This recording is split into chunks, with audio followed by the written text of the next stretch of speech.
Senhoras e senhores, sejam todos bem-vindos, todas bem-vindas. Aqui estamos nós começando mais um Esporte Clube, o nosso QG esportivo, hein? Lá fora o mundo acontece, o calor queima lá fora, meus amigos. E aqui dentro nós estamos falando de esporte e hoje muito de futebol. Afinal, recebo aqui ele, PVC. PVC, bem-vindo, obrigado pela presença. Obrigado você, é um prazer estar aqui com vocês. Somos aí quase, né, vizinhos ali, né? Perdizes, Pompeia, esse era o É, debate. eu sou o filho das Perdizes com a Pompeia, porque meu avô, quando chegou de Portugal, levou meu pai para morar nas Perdizes e eu nasci na Rua Campevas. Mas minha mãe nasceu na Pompeia.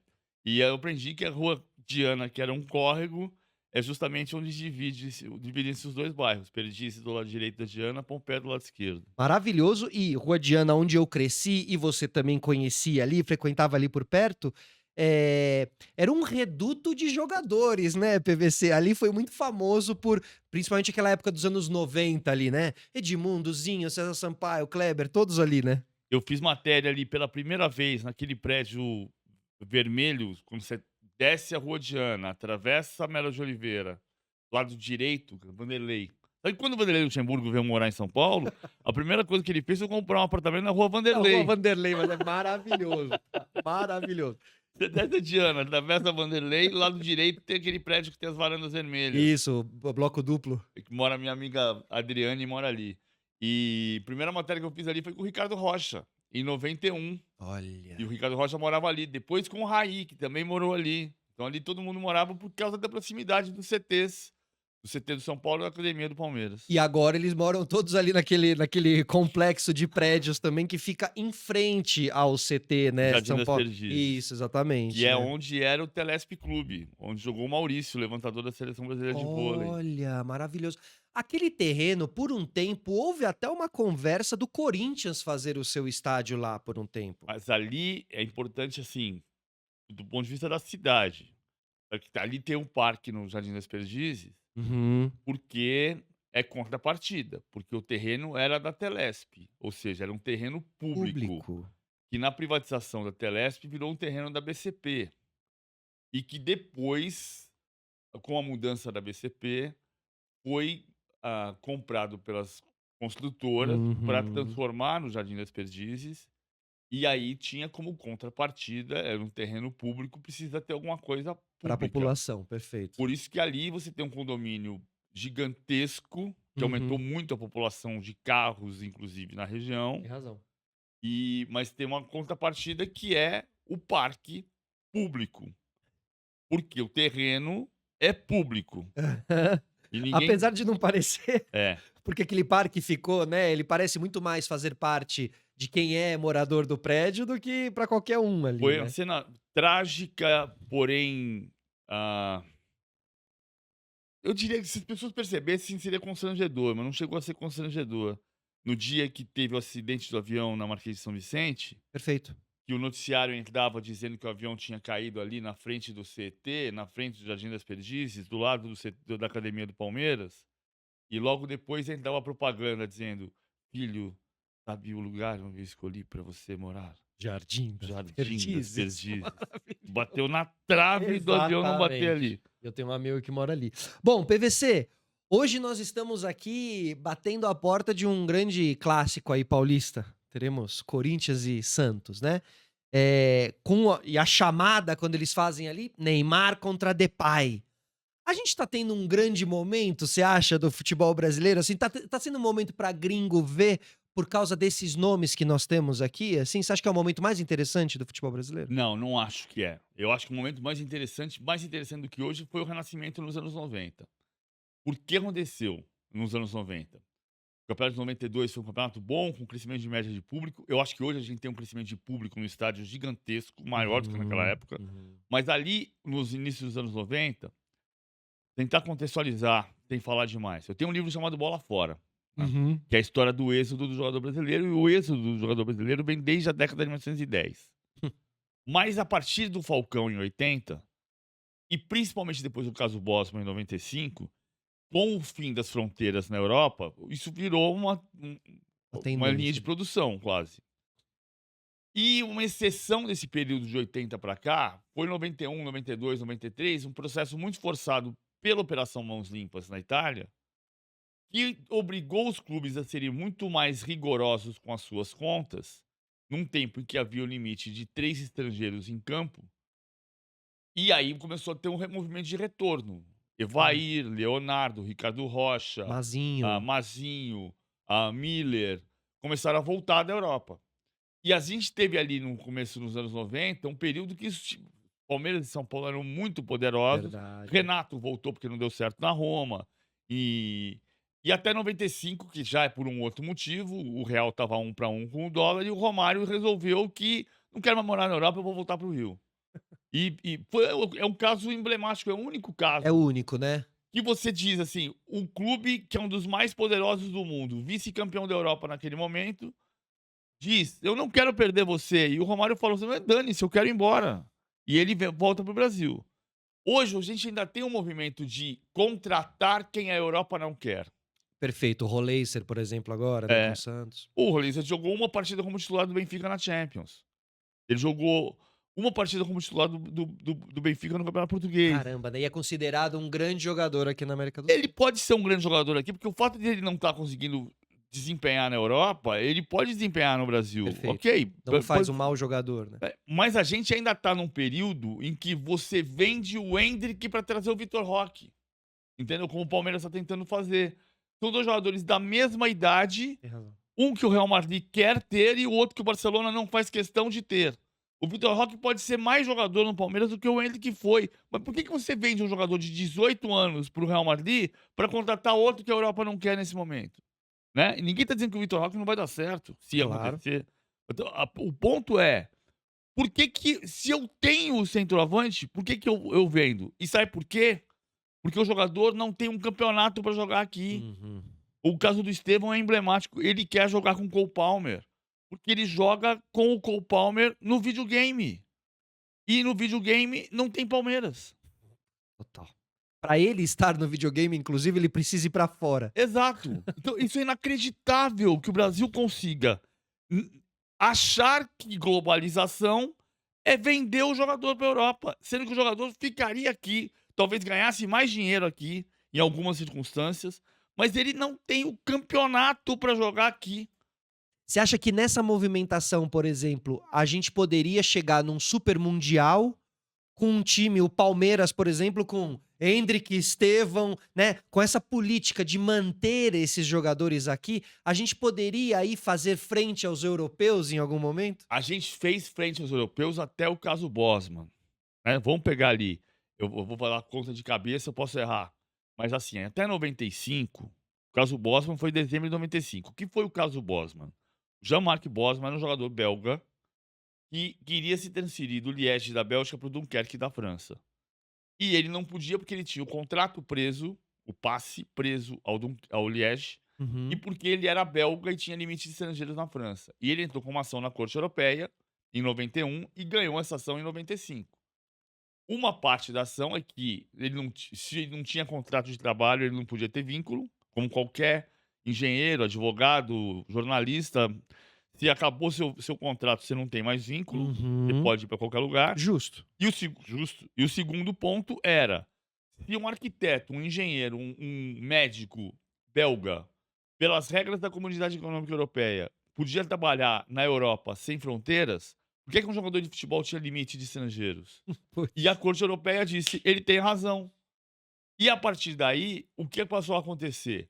Todo mundo passou a jogar na Europa com passaporte estrangeiro. O Cafu jogou na Itália como italiano, com Perfeito. passaporte estrangeiro. O Cafu foi investigado, porque não se conformavam que o Cafu pudesse ter passaporte italiano, e ele tinha, por causa da mulher dele. Ah, não era por uma questão da raiz de família Não, era por dele. questão da família da Perfeito. mulher dele. Ele jogou com o direito legítimo de ter o passaporte italiano. Então ele era europeu. Ah, olha. Então, a partir desse momento, na prática, continua havendo limite de estrangeiros, de Uhum. 4 extracomunitários. Mas o jogador brasileiro que tem passaporte italiano, Português. espanhol, português, alemão, é Europeu. cidadão europeu. E acabou o limite. Pega o Mundial de Clubes até 2000, até 94. Tinha mais título da América do Sul do que da Europa. Perfeito. Faz a conta de 95 para cá. Só tem 7 da América do Sul e 25, 26 da Europa. Por quê? Aí ficou desigual. Ficou desigual do ponto de vista econômico, já era, mas o jogador tem limite, vai todo brasileiro para lá. Uhum. Então qual é o antídoto para isso? Fazer a nossa liga. Perfeito. Você não vai conseguir ser competitivo, você não vai virar Premier League. Uhum. Mas a pergunta é como é que o Brasil vai fazer parte deste mundo globalizado. Com perdão da expressão, nesse mundo globalizado, a gente, como se fosse um corpo humano, a gente não pode entrar só com uma parte do corpo, Uhum. que é a traseira. Exato. É, a gente tem que ter colher os nossos frutos também, né? Se Você, divertir um pouquinho, você ter um decide bom quem você produto. vende. Você precisa decidir quem você vende, quando você vende, quem você compra e quando você compra. Vai ser impossível. Hoje é impossível pensar em manter o Vinícius Júnior 4 anos. Mas se foi possível manter o Neymar 4 anos aqui dentro, por que, que não é possível você pensar? Por que, que eu vou vender o Endrick se eu vou ter que contratar o Vitor Roque? Uhum. Agora, a cabeça desses moleques é assim, né? Chelsea, Real Madrid, o que eles. Isso também tem a ver com a mudança do pensamento desses jovens jogadores, né? E aí a liga é que vai ajudar isso, para que eles cheguem em algum momento com 19 anos e digam: não, queria jogar mais uns 3 anos aqui, depois eu vou para Europa, É isso. né? É isso. Assim, entender que tem um nível de competitividade aqui também. Só Perfeito. que eles não estão entendendo isso. Na prática, o que acontece é que antigamente o jogador que nascia no 15 de Piracicaba queria jogar no Corinthians. Hoje o jogador que começa no Corinthians quer jogar no Barcelona. Perfeito, perfeito. Eu vejo muito pelo Martinelli, né, é o cara que saiu do Ituano, estava jogando no Ituano e ele não chegou a passar por nenhum clube grande daqui, né, ele já foi logo pro Arsenal ali. Quando o Cruzeiro tentou comprar, ele já estava comprado pelo Arsenal. Ele teria feito muito bonito aqui no futebol brasileiro, Cara, teria sido um grande nome. a quantidade de jogadores que o brasileiro, e isso é parte de erro da imprensa, parte de erro dos clubes, que você descobre que tem talento quando tá lá, é inacreditável. E as pessoas repetem. Por exemplo, o Richarlison, que era um jogador criticadíssimo quando jogava no Fluminense. Uhum. E quando ele vai jogar no Watford, depois no Everton, e depois no Tottenham, e depois faz gol de placa em Copa do Mundo, os caras falam assim: "Ah, mas ele melhorou lá". Não, mas espera aí. Mas por que que os ingleses foram contratar o Richarlison? Porque perceberam que ele tinha um Algo viram, potencial de né. crescimento. Porque ele não estava maduro o suficiente aqui. Claro que não tá maduro. O jogador que sai com 18 anos daqui, não sai daqui maduro. Uhum, claro. Também ainda Tirando tem isso, né, tirando os gênios, né. Você pega um profissional de qualquer lugar, de qualquer profissão, com 18 anos. ele não vai ser maduro. Uhum, exatamente. E aí isso pesa lá, né, por isso muitos, né, PVC, vão muito cedo, batem lá e acabam voltando cedo também. O Vitor Roque tá na iminência de fazer uma volta, se ele acabar voltando mesmo, pra depois, né, ele vai quase o estilingue, né, ele tá puxando, ele vai voltar pra cá pra depois voltar pra lá. Porque ele tem quanto? 20 anos? Ele tem 19 ainda, ele nasceu em 2005. Ele não fez é 28 de novembro de 2005, ele vai fazer 20 anos. Como fica a cabeça de um cara desse que já bateu e voltou? 28 de fevereiro de 25, é. Com 20 anos já bateu e voltou? Então, ele pode ir e voltar, ele tem todo o direito de acertar e Totalmente. errar. Ele tem 19 anos de idade, vai Ele fazer precisa 20. acertar e errar. Claro. Agora, o que precisa acontecer do ponto de vista empresarial? E quando a gente fala liga, é importante dizer que a palavra em si não significa nada. Qual é a diferença da liga italiana para a liga inglesa? A liga italiana transformou ouro em lixo nos últimos 30 anos. E a liga inglesa transformou lixo em ouro nos últimos 30 anos. E por quê? Porque a liga italiana é concebida sob pilares políticos e a Uhum. liga inglesa é construída sob pilares econômicos. Eu gosto de usar uma metáfora que eu uso há bastante tempo durante todo esse processo de 3 anos de tentativa de formação da liga, que foi acabar com os 2 blocos comerciais, Libra e Liga Forte União, e fica todo mundo discutindo quem foi que perdeu mais ou quem foi que perdeu menos, e o Flamengo está dizendo: "Quem perdeu mais fui eu". O Flamengo passou 2 anos discutindo que não ia abrir mão do direito mínimo garantido, que o que dava a ele esse direito mínimo garantido era o Premier, era o pay-per-view. E Uhum. com 2 ligas, ninguém tinha certeza se ia sobreviver ao pay-per-view. Então não tinha mínimo garantido nenhum. Para depois de 2 anos ter uma reunião no conselho deliberativo em que o presidente vai defender que se perca 80 milhões de reais. "É, vamos votar por perder 80 milhões de reais porque vai ser bom". Bom, aí o Flamengo, na discussão quem perdeu mais, a Liga Forte vai ser um contrato pior, e o Flamengo imediatamente grita: "Não, eu quero sentar com a Libra para renegociar isso aqui, porque esse contrato ficou muito ruim para mim". E não é a discussão não é quem perdeu mais, a discussão é como é que nós vamos plantar uma árvore, que Uhum. foi o que a Liga Inglesa fez. Pensa no seguinte, a Liga Inglesa era um campeonato destruído pela violência e pelos pântanos onde se É jogava. verdade, é só pegar as imagens antigas. É. E eles conseguiram plantar uma árvore. Eles plantaram uma árvore, O que que foi essa árvore, assim? O que foi essa o primeiro primeiro passo ali na liga inglesa para que se transformasse, foi a assim? percepção depois de um debate muito parecido com o que há no Brasil, de anos e anos e anos, em que o campeonato inglês, até 1991, ele não era feito pela FA. A FA, a Football Association, é a CBF da Inglaterra. Uhum. Não era a FA que fazia. Quem fazia era a velha The Football League. Só que a The Football League tinha reclamações constantes por ser baseada em questões políticas que envolviam os privilégios para os clubes das quarta, terceira divisões e clubes amadores ou semi-amadores que votavam. E os grandes começaram a discutir como é que iam quebrar aquele feudo, Uhum. ah, mas sempre esbarrando em interesses de rivalidades. Até que eles falaram: "Não, cara, chega". Fizeram uma reunião dos 5 grandes, que na época eram Liverpool, Everton, Manchester United, Arsenal e Tottenham, e Uhum. falaram: "Vamos, agora nós vamos fazer". E fizeram a Premier League. A metáfora que eu gosto de usar é que você plantou uma árvore. Quando você planta uma árvore, primeiro você precisa ver ela começar a crescer embaixo. Então você teve uma As raiz que raízes ficou ali. forte. Uhum. Com a raiz forte começa a subir o tronco. A base ali, né, tem que ser Quando sólida, né. quando você olha para a árvore hoje na Inglaterra, e Uhum. se você olhar para os galhos, você vai ver que, como qualquer árvore, tem os galhos grandes e tem os galhos pequenos. Mas como tem um tronco sólido, uma raiz forte, todos os galhos, os grandes e os pequenos, estão frondosos. Perfeito, sobrevivem ali em perfeita harmonia, né, fazem parte do mesmo tronco, do mesmo sistema, digamos assim, né. E aqui a gente está olhando o tamanho do galho. Perfeito. E você acha que um dia a gente consegue você acha que um dia esses grandes clubes e os dirigentes, a gente sabe, né, com as etapas que são necessárias de se passar para que a gente consiga ter realmente uma você acha que algum dia ali um Flamengo, Corinthians vão dizer: "Tá bom, em nome de algo maior, eu cedo um pouco aqui"? Eu acho que o processo foi muito parecido na Inglaterra, só que com 35 anos de atraso a gente está. Então, uma hora vai acontecer, e Vai. vai acontecer por uma questão econômica. Ou você percebe que você tá um galho muito menor, a sua ár você é um galho menor porque sua árvore é pequena, Uhum. ou você resolve regar sua árvore, adubar a Perfeito, sua árvore. perfeito. Agora, na NBA, que é uma liga também, e que tem, né, na teoria, todos os clubes estão beneficiados de maneira igual e tem as suas possibilidades.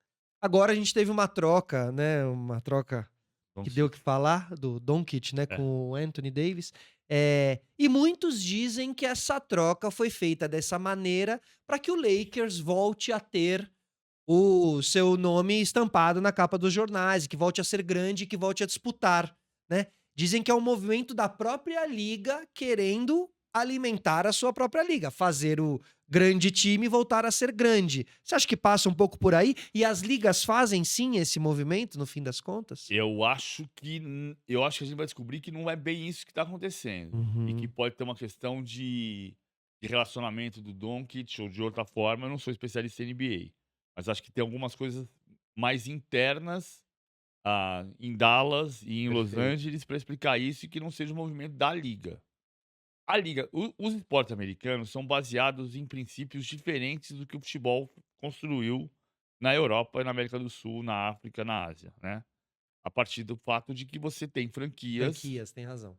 você tem franquias que vão tem o seu lugar garantido na liga. Uhum. E nas ligas, na Premier League, na Bundesliga, na liga francesa, na liga italiana, a gente aprendeu a trabalhar com acesso e descenso.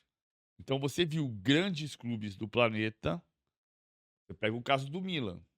né? O Milan era um gigante falido em 1986, quando foi comprado pelo Silvio Berlusconi, que transformou o Milan na maior marca planetária de futebol e depois de vendido pelo Berlusconi, e um pouco antes da venda inclusive, voltou a ser um clube absolutamente modesto. Que coisa, né? E a vida tem ciclos, Uhum. né. O Santos de Pelé virou o Santos de Tonzinho nos anos 70, foi o Santos do Serginho Chulapa nos anos 80, foi o Santos de ninguém nos anos 90 e voltou a ser forte a partir dos meninos nos anos 2000. Perfeito. Então, você vai ter altos e baixos. Uhum. Boston já passou por momentos ruins, embora seja um ultra campeão da NBA, e já passou por momentos delicados. Total. Então não é um jogador que vai fazer a diferença necessariamente. O que faz a diferença é a estrutura que você monta de equipe. É só ver o Manchester United. Outro dia foi o Cristiano Ronaldo que foi perguntado sobre o Manchester United e ele falou: "Eu vou comprar um clube. Não sei qual vai ser o clube, não sei se vai ser um clube em Portugal, se vai ser um clube na Inglaterra". E ele falou sobre o Manchester United ter contratado o técnico do ex-clube dele, o Sporting. Ele fala: "Contratou o técnico do meu Sporting". E ele fala: "Mas isso a gente sabia que não ia acontecer nada". Porque se você tiver um aquário em que tem um peixe doente, se você tirar o peixe do aquário e colocar em outro aquário, ele vai se curar. Mas se você pegar aquele peixe curado e devolver para o mesmo aquário, sem ter limpado o aquário, ele vai ficar doente de novo. E o Manchester United era o clube mais poderoso da Inglaterra na era Premier League. E hoje em dia. Hoje é um aquário sujo. Exatamente, exatamente. E essa volta do Neymar para o Brasil, PVC, você acha que tem algo maior por trás da volta dele? Você acha que é uma volta puramente esportiva ou há todo um interesse de negócios por trás dela, por parte do Neymar, com relação ao Santos? A gente só vai ter essa resposta perfeitamente clara daqui a talvez um ano. O objetivo primeiro é esportivo, né. O Neymar não estava bem no Al Hilal, o Al Hilal fez questão de dizer que ele não tinha condição de jogar em alto nível, não no alto nível que o Al Hilal queria, Uhum. e depois do Jorge Jesus ter dito isso, quem disse foi o CEO do Al Hilal, o Steve Calçada. O Neymar entendeu que o melhor caminho para ele é voltar para casa, onde ele tem a paciência da torcida e o apoio para se recondicionar fisicamente e conseguir, ou conseguir não, tentar chegar a um nível internacional. Porque no fundo, você assistiu o documentário dele, o Uhum. Caos Perfeito? Netflix. Que tenha o quarto na sala da casa dele, que metade é Batman e Batman. metade Coringa. Sim. E ele diz, eu acho que é um equívoco, mas é a maneira como ele se sente, você não pode discutir. Eu posso achar que está equivocado, mas é a maneira como ele se sente, não tem como mudar isso. Ele que pode mudar. Ele Uhum. achar que é uma bobagem. Exato. Ele acha que ele é o Batman da família dele, e é, que a família dele saiu de uma condição social precária para uma condição social e econômica extraordinária. Uhum. Então ele é o Batman da família dele, sempre vai ser o Batman da família dele. Ele acha que ele é o Coringa para a sociedade, eu acho que não. Mas a gente sabe que se ele conseguir jogar uma grande Copa do Mundo em 2026, ele vai ser o Batman da família e da sociedade. Totalmente. Então nada vai mudar mais a vida do Neymar, do ponto de vista socioeconômico. Uhum. O que pode mudar é a maneira como vai se contar a história do Neymar. O Neymar foi o menino Ney que tentou ser melhor do mundo e não conseguiu, Uhum. ou o Neymar vai ser o craque que conviveu com lesões, superou as lesões e foi campeão do mundo em 2026? Essa resposta só ele pode dar. Agora, ele sabe que isso é uma resposta que ele tem que trabalhar com o corpo dele, porque o material de trabalho dele é o corpo dele. Igual o seu material de trabalho é esse microfone, Uhum. o material Nossa, de trabalho dele é o corpo. perfeito, claro. E ele precisa entender que cada vez mais os 2 vão ficando desconectados, a cabeça e o corpo, né, no sentido da idade, e ele deve ter na cabeça dele aqueles movimentos que ele fazia, e deve ser muito duro para um jogador, né, tão leve e rápido, ver que o seu corpo tá com muita dificuldade de acompanhar. E aí, como você diz, acho que vai de atleta em atleta. Tem atletas que passaram por essa dificuldade, mas conseguiram fazer a coisa acontecer. A gente viu um Ronaldo aqui no final da carreira, inclusive, ainda não sei como, mas ele fazia aquele corpo acompanhar de alguma maneira, né? Já em 2009, mas assim, o ápice, o Isso. conto de fadas da seleção brasileira no século XXI é a recuperação do Ronaldo para 2002. 2002, né? Mas a lesão que ele teve, bom, primeiro ele teve lesão aos 20 anos de idade, né? A primeira cirurgia que ele fez foi em 96. Depois ele teve lesões, ele jogou a Copa do Mundo em 98, ele tratava de uma tendinite.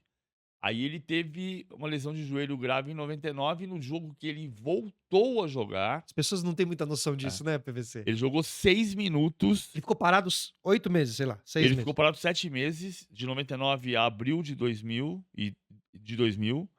e voltou no jogo de ida da final da Copa Itália. Que era, todo mundo tava esperando ele voltar. Tava, hoje é o dia que volta o Ronaldo, E né? era um jogo numa quarta-feira à tarde, no horário brasileiro, então não tinha todo mundo vendo, não Assistindo. é tipo a morte do Senna, mas Exato, tem razão. não é exatamente a mesma coisa, mas é o dia da volta do Ronaldo depois de 7 meses de lesão. E no dia que ele volta, ele entra em campo aos 13 do segundo tempo, e aos 19 do segundo tempo ele tem a ruptura completa do tendão patelar. Só que ele tinha 24 anos. Ele tinha 24 para 25 anos, ele nasceu em 76, aquilo foi em abril de 2000. Ele tinha 23 anos, ele não tinha completado 24. Ele tinha 23 anos e ele estava tendo a segunda lesão, assim, gravíssima de joelho. Eu diria que a Terceira. terceira. É, só que essa foi a mais grave, porque essa foi ruptura completa do tendão patelar. É como se você tem a patela é tua, antigamente a gente chamava de rótula, né. Perfeito. É como se a sua rótula, É o tua joelho aqui, patela, né? se desgrudasse da perna. Que é aquela imagem do calombo aqui, né? É. Que é exatamente justamente Eu não isso. sou médico, eu posso ter cometido alguma impropriedade, mas grosso modo foi O isso que caminho é aconteceu. esse. E aí ele passou 2 anos para voltar a jogar em alto nível. Na verdade, isso foi em abril de 2000, ele voltou a jogar num amistoso contra o Enyimba da Nigéria, eu lembro do time porque outro dia eu falei para o Rodrigo Paiva, o Rodrigo Paiva falou: "Nossa, você lembra o nome do time?" Eu falei: "Eu estava em Milão, eu fui para Milão para fazer esse jogo". E Enimba. Enyimba da Nigéria, ele jogou um pouquinho, era o jogo da volta dele, era um jogo de pré-temporada no Ferragosto. Ferragosto é o feriado, o grande feriado da Itália, né. E foi programado para aquele final de semana do feriado. Ele volta, mas depois ele vai voltando gradativamente. E com uma disputa com o técnico argentino, que era o Héctor Cooper, técnico da Internazionale. Em maio de do ele volta à seleção em abril de 2002. Ah, faltando ali 3 meses A pra Copa Copa, do Mundo 4 começou meses. dia 31 de maio. Meu Deus. Em maio, ele fica no banco, ele joga como titular contra a Lazio, de novo em Roma, no mesmo palco. Se a Inter vencesse, seria campeã da Itália depois de 13 anos. Ele é substituído pelo Héctor Cooper, sai de campo, senta no banco e chora. Lembra dessa cena? Lembro. E isso é começo de maio de 2002. E a Inter perde por 4-2 e da chance de ser campeã, ela termina em terceiro lugar do campeonato, na última rodada. O Ronaldo vai para a Copa do Mundo, muita gente duvidando que o Ronaldo pudesse jogar em alto nível, que o Rivaldo pudesse jogar em alto nível. O Barcelona dizia que o Rivaldo não podia jogar em alto nível porque ele tinha uma lesão. E os dois são os donos da Copa. Os 2 craques da Copa são o Ronaldo e Rivaldo. Total. Ronaldinho jogou muito bem, Cafu jogou muito bem, Roberto Carlos jogou demais, mas os craques da Copa foram Ronaldo e Rivaldo. Você pode escolher em qual ordem você coloca os 2. Perfeito. Muita gente coloca Rivaldo 1 e você, PVC? Eu ponho o Ronaldo porque o Ronaldo fez 8 gols e porque desde 1974 só um jogador fez mais de 7 gols em Copa do Mundo. Quem foi em Só o 74? Ronaldo. O Lato, o artilheiros de Copa. Cara, O Lato fez 7 gols em 74, o Ronaldo fez 8 gols em 2002. De Gerd Müller, 10 gols em 70 até hoje, em Copa do Mundo, só o Ronaldo marcou mais de 7 gols. e o Close é É o o maior artilheiro da soma das juntando, né? Copas. É. Aham, perfeito. E o Messi tá indo pra 5ª Copa, é isso mesmo? O Messi vai pra sexta Copa, 6, 10, 14, 18, 22. Se ele for pra Copa, é a sexta Copa dele. Ele vai, né? Não sei. Ah, tá tão perto aí, eu acho que ele tá babando por essa Copa. Agora, PVC, a gente fazendo esse levantamento aqui é o seguinte, né? O segredo para o Brasil ganhar uma Copa do Mundo, então, é chegar desacreditado. A gente tem grandes chances para a próxima Copa do Mundo, então. Não, não acho isso não.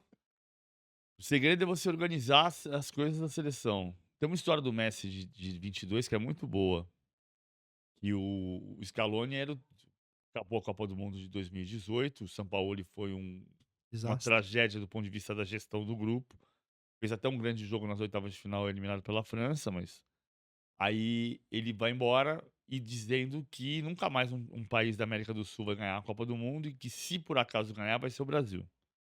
4 anos depois quem ganha é a Argentina. E o Lionel Scaloni, que era auxiliar do Sampaoli, um dos assistentes do Sampaoli, assume interinamente o cargo de técnico, desacreditado. Totalmente. E aí ele começa a trabalhar com o Carlos Tapia, com o Tiki Tapia, que é o presidente da AFA, Isso. para tirar os invasores do ambiente da seleção. Então ele fala: o avião não pode ter político, o hotel não pode ter ninguém que não seja Uhum. ligado à Famílias seleção. e parças. E aí ele tem uma árdua conversa com o Tapia, ele termina a semifinal, termina eliminado da Copa América de 2019 na semifinal, muita gente acha que ele vai embora, e um dia ele liga pro Messi e fala: "Messi, consegui, vai ser do jeito que a gente queria". Ele deu garantia de que, assim, vai ser somos só nós, mas eu preciso de você. E o Messi vira pro Scaloni e fala: "Se vai ser assim, pode contar comigo". E de lá pra cá, a Argentina, que não ia ganhar mais nada, ganhou a Copa América de 21, ganhou a Copa América de 23 e ganhou a Copa do Mundo em 22. De Lionel pra Lionel, né? E o Scaloni jogou com muito jogador brasileiro Jogou no no La La Corunha, Coruña. né? Então, por isso que essa história espalha. Porque os amigos do Aham. Scaloni têm muitos Claro. amigos brasileiros. E o Scaloni tem uma comissão técnica muito interessante também, né, PVC, com o Aimar, o Samuel, são ex-jogadores, mas uma turma com uma cabeça muito boa, né. O Aimar tem, poxa, discursos muito legais, assim. Sim. O Aimar é o cara que o Jorge Jesus disse foi o maior jogador que ele trabalhou na carreira, sem contar o Neymar do ponto de vista técnico, mas do ponto de vista da compreensão do jogo, o No Aimar Benfica. no Benfica. Ah, mas você vê que, assim, hoje a CBF tem que se reorganizar. Uhum. A CBF está um ambiente político muito contaminado por política. E ela tem que se organizar do ponto de vista técnico, do ponto de Sim. vista de deixar quem tem condição de trabalhar, trabalhar. Você acha que a gente tem aí esperança pra essa mudança de CBF, assim? Na curto prazo, não. É, né?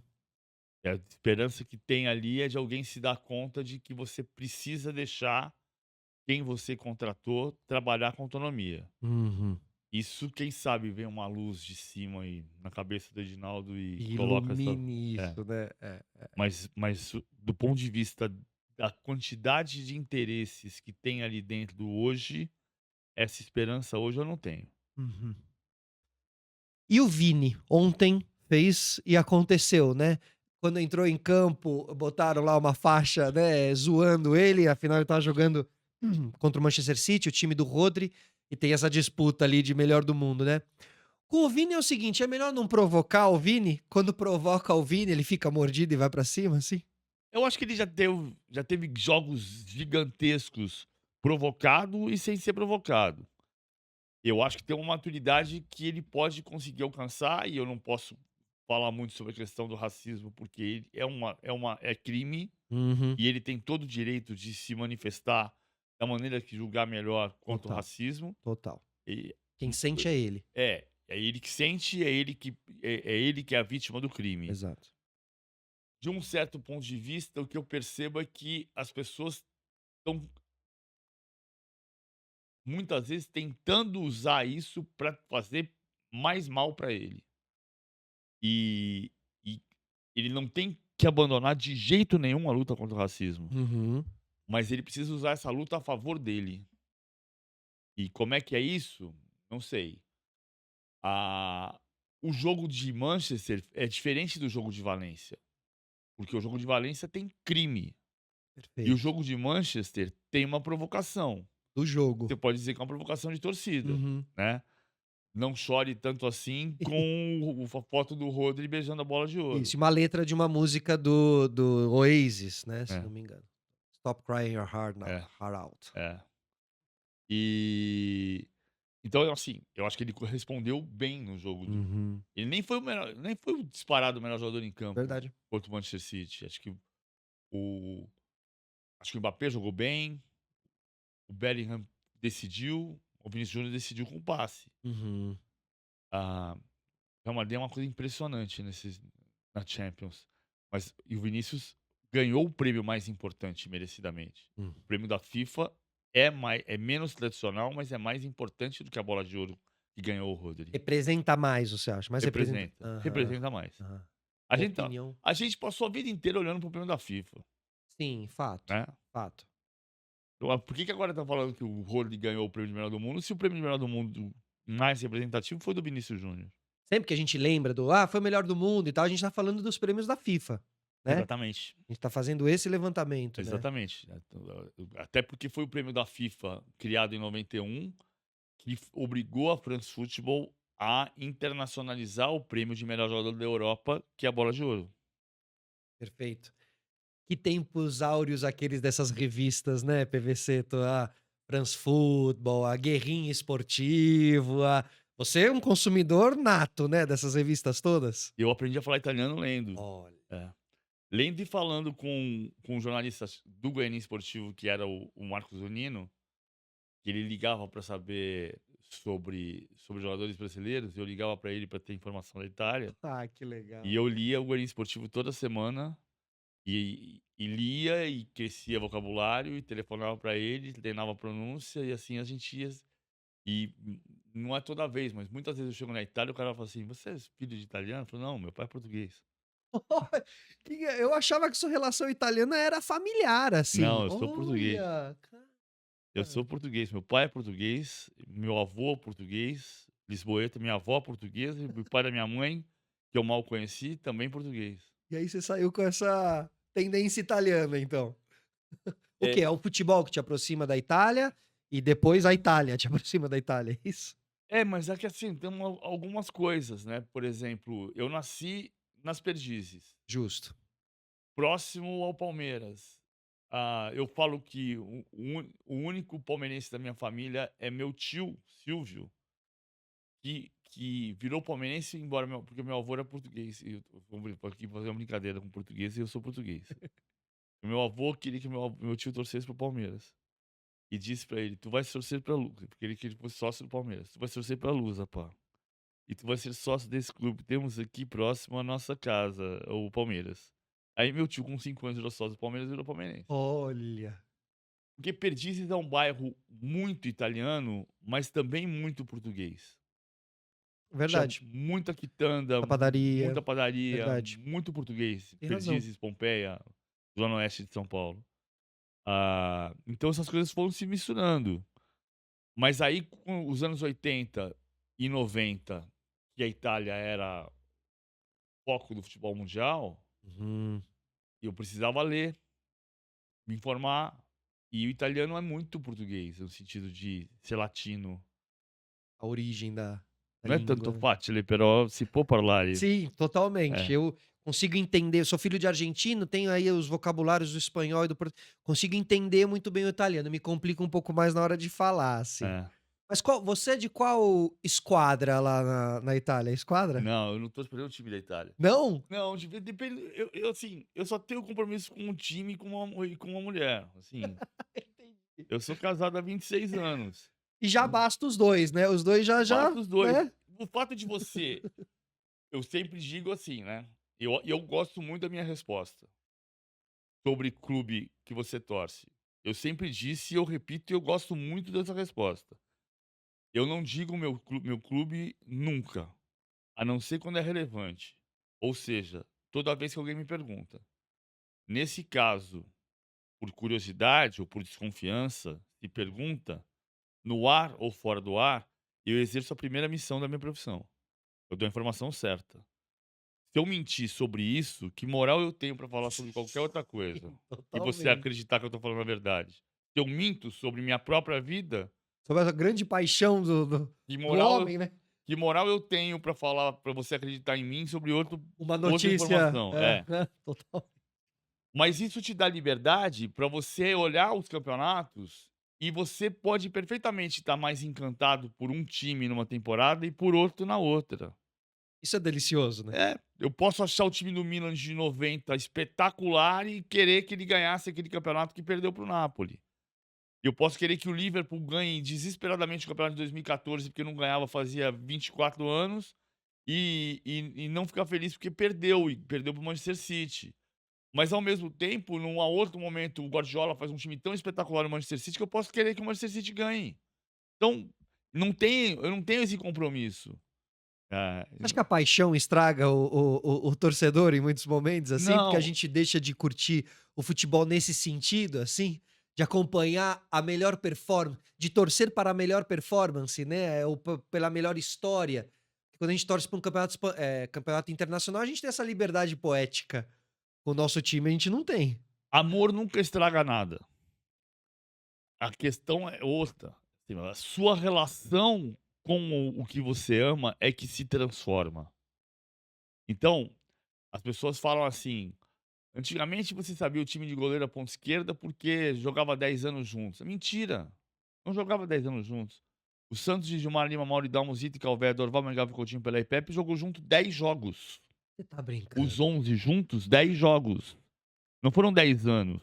Porque o time que eu recitei agora de 63, em 67 já era outro.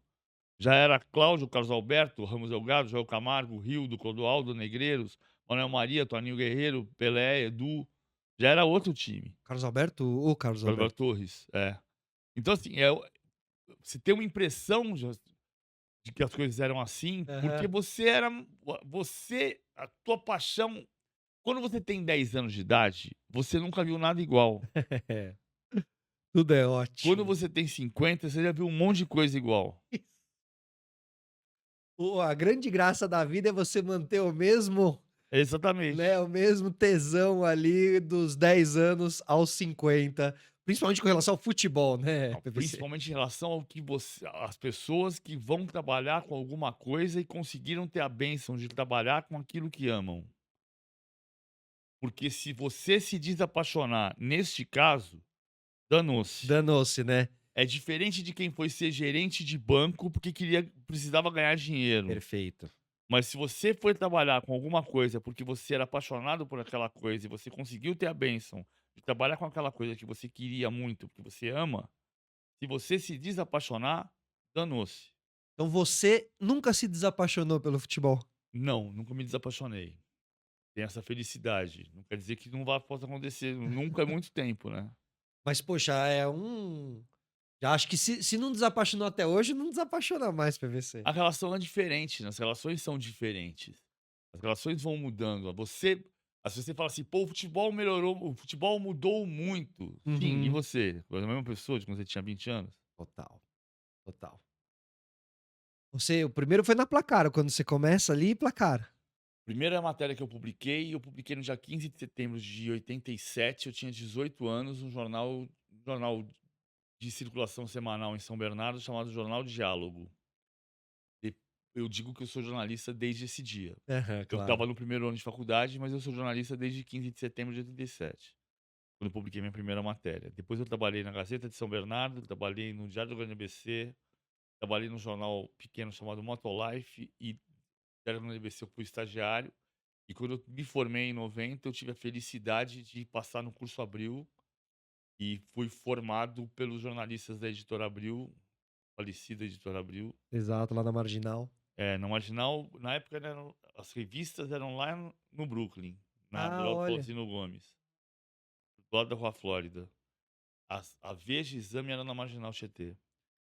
E, e foi uma grande escola. E aí eu entrei como estagiário da revistação, que logo acabou, e fui virar repórter da revista Placar. Eu li Placar dos 10 aos 21 Hum. e trabalhei em Placar dos 21 aos 28. E depois voltei com 30. Fui um consumidor assíduo, viu, PVC? Fui um consumidor assinante total, assim. Aquilo também me ajudou a me formar e me moldar muito, assim. Agora, PVC, você nesses anos todos trabalhou com muita gente boa no jornalismo esportivo. Trajano e Galvão e quem é pra você o cara que mais te impactou, que você mais admirou, que mais, teve um simbolismo na sua carreira, assim? Quem é o Messi do jornalismo esportivo? Quem é o Pelé do jornalismo esportivo?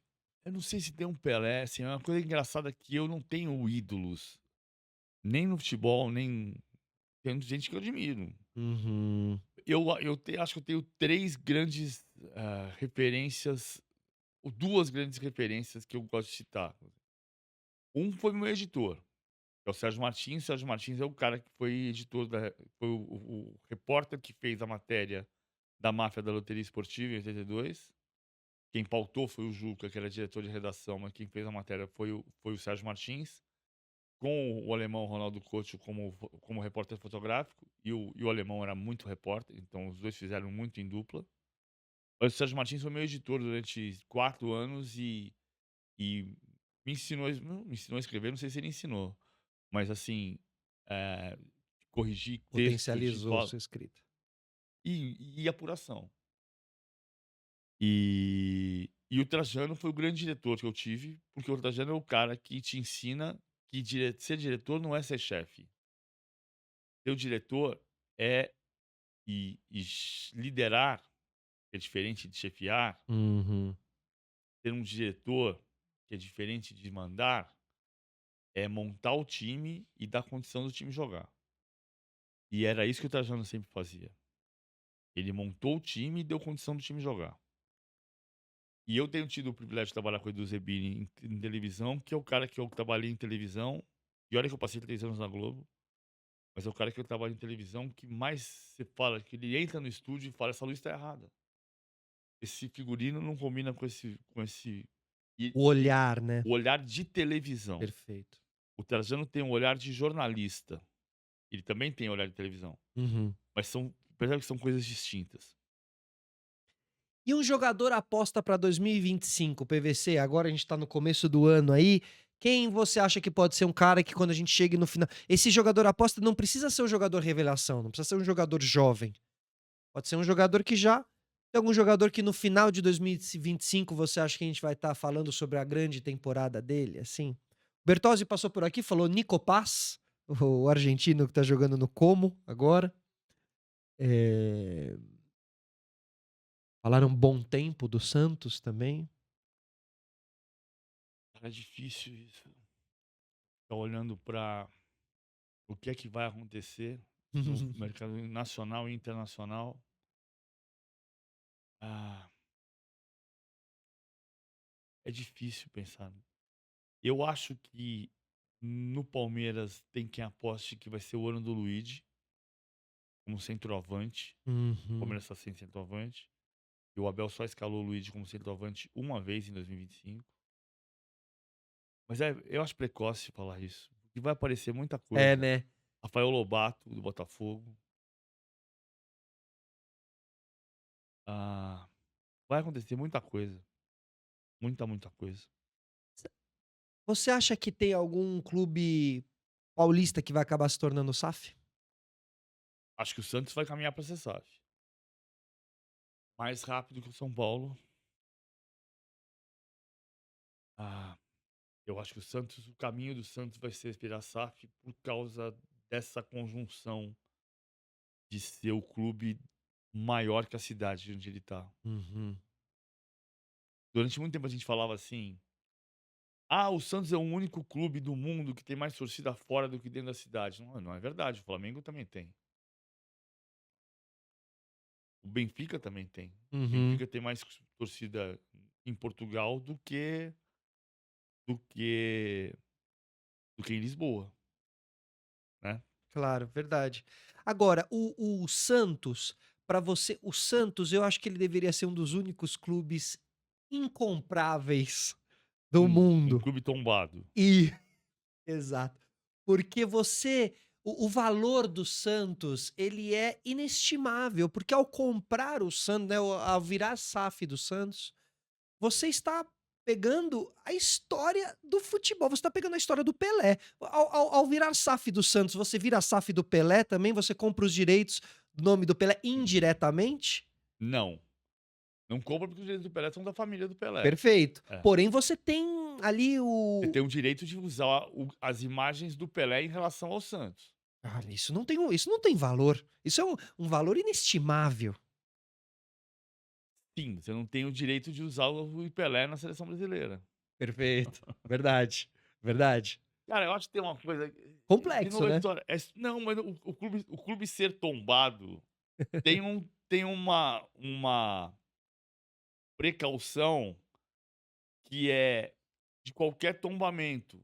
Ou seja, o tombamento da fachada do Pacaembu, que foi inteiro Uhum. reformado, mas o portão monumental não pode ser tocado. Amém. Amém. Por outro lado, ele tem que ser cuidado. Então você precisa ter um pintor que vai passar uma tinta. Perfeito.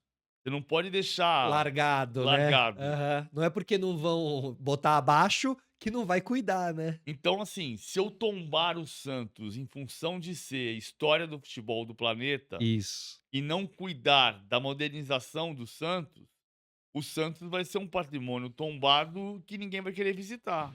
Perfeito, PVC. Perfeito. É uma, uma ótima analogia. E realmente esse é o momento do Santos. O Santos tem que acontecer alguma coisa positiva ali, Exato. né? E a tendência, o risco do Santos sempre é por estar numa cidade pequena, em que as pessoas têm negócios do tamanho da cidade. Se Uhum. você não tomar cuidado, alguém vai cuidar do Santos com o olhar de quem cuida de uma empresa da cidade. E o Santos é muito maior do que a cidade. Perfeito. Belíssima cidade de Santos. Linda. Extraordinária cidade de Santos. Mas o Santos, incrivelmente, é um caso raro de um clube que é maior do que a sua cidade. O Liverpool está numa cidade pequena, em Liverpool. Verdade. Mas os Beatles tornam o Liverpool maior do que o Liverpool. Fato. Fato. Trazem essa significância para a cidade, assim, né? E Santos é isso. A ver o que acontecerá com Santos, a SAFs e com o futebol brasileiro em 2025. PVC. Valeu. Obrigado, tá? Uma honra estar aqui. Que isso, um grande prazer. Programa histórico pra gente aqui.